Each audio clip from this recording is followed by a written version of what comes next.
there is an effort within the GOP to use a discharge petition to force a vote on a measure that would overhaul Social Security benefits, specifically with how it would interact with like government pensions for police officers, firefighters, things like that.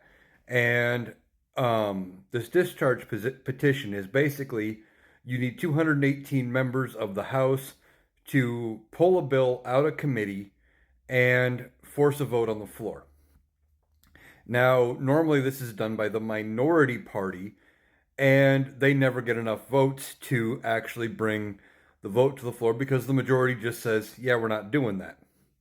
And it's very unusual that the majority party uses a discharge petition because they can just go through the proper channels and bring the vote to the floor naturally by requesting it through their majority. But this one's kind of being held up, and it's um, there's issues there. So they're trying to force a vote.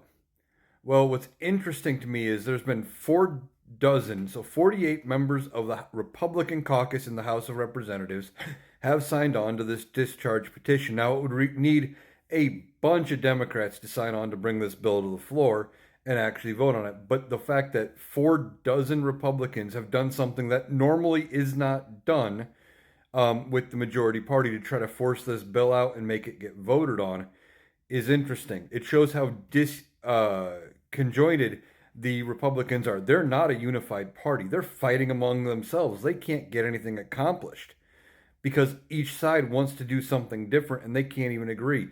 Even within this bill, some of the Republicans are saying, yes, we need to do this, but we need to break it down. It can't be this expensive. We need to do it less expensive.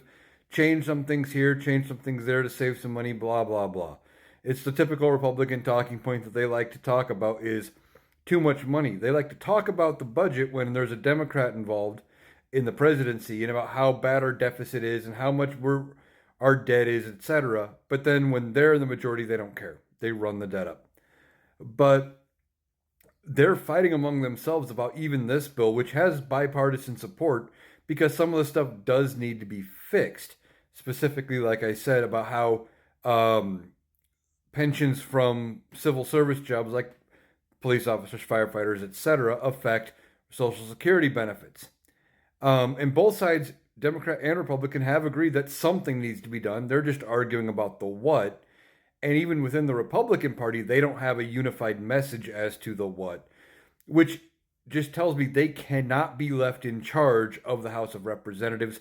We need to do everything we can to make sure that they are not in power in the House. Of course, give Kamala Harris the presidency because they are not unified in getting anything accomplished, and they're this far fighting among themselves that they're doing this discharge petition to force a vote on a bill without going through the proper procedures of the House like they normally would and just ask Speaker Johnson to call it to the floor or get the committee to kick it out so they could vote on it. They're doing this instead.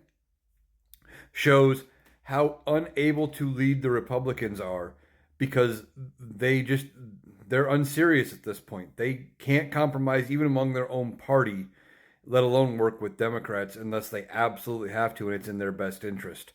So we'll see what happens after the election if this does get brought to the floor or if it's just another piece of legislation that's going to die waiting for the new Congress to take over on January 3rd.